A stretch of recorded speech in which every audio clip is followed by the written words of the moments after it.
So tonight we're going to have a little demonstration on sealed versus ported near-field subs and why you might want to choose one over the other. What are near-field subs? They're placed in very close proximity, as close as possible to your chairs, and the driver cone itself provides tactile feedback through the chair in a way that's not replicated from farfield subs.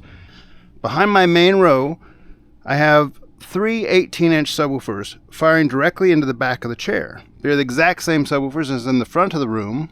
They're 18-inch sealed Dayton Audio UM1822 subs. It's so much stronger, the feel from a near-field sub, than it is in farfield. And in my testing, having 7 of the identical 18s up front and just one near-field, and comparing them back and forth with Tactile, this near-field 18 has more tactile feedback than 7 of them up front.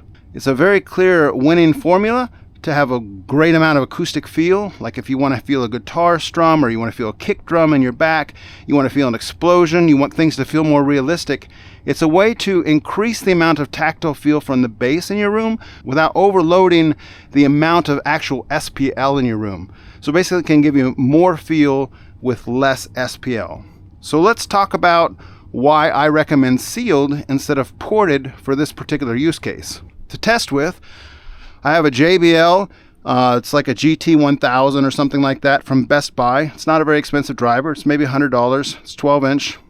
Best Buy runs on specials every once in a while for $30 or $40 around Black Friday, that kind of thing. So inexpensive driver, very capable. A lot of the do-it-yourself guys like using these things.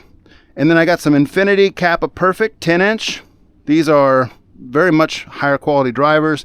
They are 1200 watt drivers and a 10-inch size, giant magnets, very heavy duty, some nice Infinity drivers.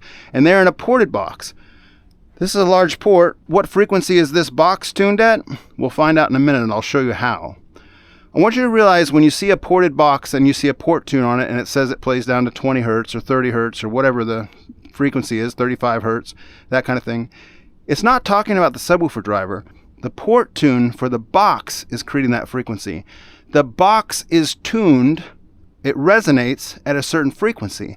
And where that resonance happens, it creates the most pressure for the driver to move. The acoustic resistance, or the airspace resistance I should say, is at the highest at that port tune. And you'll notice that the drivers barely move at that frequency. So what I'm going to show you is that while the cone moves at the higher frequencies above the port tune or at the lower frequencies below the port tune, at the port tune the drivers barely move, and instead the port is creating that energy. The resonance, the air moving out of the port is creating that frequency. And you're going to see I put some rice in the cones, I put a foam earplug in the cone, I put a tile cross in the cone, and this is like some sort of little rubber, just to get some different weight objects to kind of show you how the movement is. The same objects are in each of the driver cones. And then I have just a Kleenex here over the port opening, so we can tell when we're getting near port tune, so I can kind of demonstrate when the driver goes from relying on the cone excursion to make the acoustic energy to the port actually making the acoustic energy. The source is just a laptop with a Crown XLS 402 amp. The laptop's just wired directly into the Crown amp. And then I found a website online that you can look at the URL in the bar. I'll put it in the description as well, where you can create a test tone and play through it. So what I'm going to do is I'm going to increase this test tone to 120 hertz, and then we're going to show you this little test. So here's 120 hertz. And now I'll drop it down. Let's go to about 100 hertz. We'll just kind of drop it by 20 hertz at a time or so. Here's 100 hertz, 101. Okay, here's 80 hertz. You can see they're both moving pretty comparably. Some rice is starting to fall out. I've just kind of dialed in to a point where the rice wouldn't be popping out, I hope. Okay, let's go down to 60 hertz. So, tone generator 60 hertz. Now you can see that Kleenex is starting to move. It's starting to activate the port tune, so the port is actually starting to move some air. So at this point, I'm going to go ahead and slow dial this in. So we're going to start at 60, and I'll just be dialing down the frequency range to get to about 47, which is where this box happens to be tuned.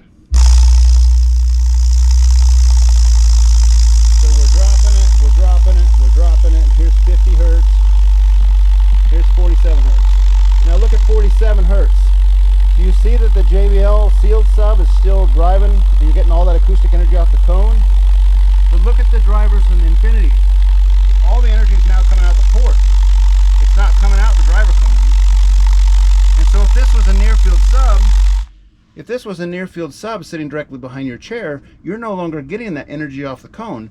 It's no longer firing into the back of the chair. It's now firing out of the port, which may or may not be in the right position, and certainly cannot be in the same position as the driver itself. So I'm going to put this Kleenex over here. We're going to concentrate on the Kleenex and bring this up to like 120. You'll see that Kleenex isn't moving at all, not at all. But as I drop this down again to the port tune area, watch that Kleenex start activate, because we're hitting all that energy is coming out the port and not the drivers themselves. The drivers themselves are barely moving at that point. So let's, from this point, I'm just going to turn it down to 47 hertz. I already know that's the port tune, and watch what happens. You'll notice those drivers are barely moving. The rice is barely moving. The different objects inside the cone are barely moving, but the port is going crazy. All the acoustic energy, all the SPL is coming out of the port. So here we go. You notice your sealed sub is still moving real nicely, but your ported subs are just barely moving. See, the rice is just barely moving, but look at this port. All the energy is coming out of the port right now. So what I want to show you is, if you were using these for a tactile feel in your theater seats, at this point the driver is not where the energy is coming from. So if the driver is loaded up against your back, as in my seats here, that energy is not coming from the driver anymore, it's coming from the port. And if your ports are loaded at the bottom of the subwoofer, or they're slot ports, or they're off to the side of the main driver, that energy is not coming from the same place, and it's not going to feel the same. Now, I hear a lot of people say, I got a ported driver and it works great for Nearfield. I just have to wonder if they haven't experienced sealed, because I've tried ported drivers back there of the highest pedigree. Like I had JTR Captivators that were ported directly behind my seat. And I could notice that missing frequency response, because the sealed creates a very linear excursion all the way down from 120 hertz down to 5 hertz or 3 hertz or whatever you're playing to. It's a very linear excursion. There's no holes, there's no missing frequency response.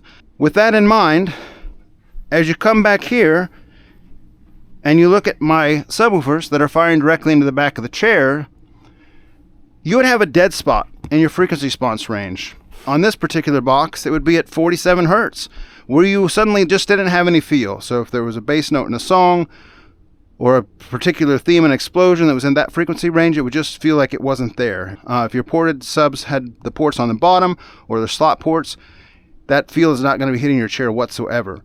So in my opinion, based on this kind of experimentation and this knowledge, the sealed sub is the way to go for near field feedback from a tactile place subwoofer.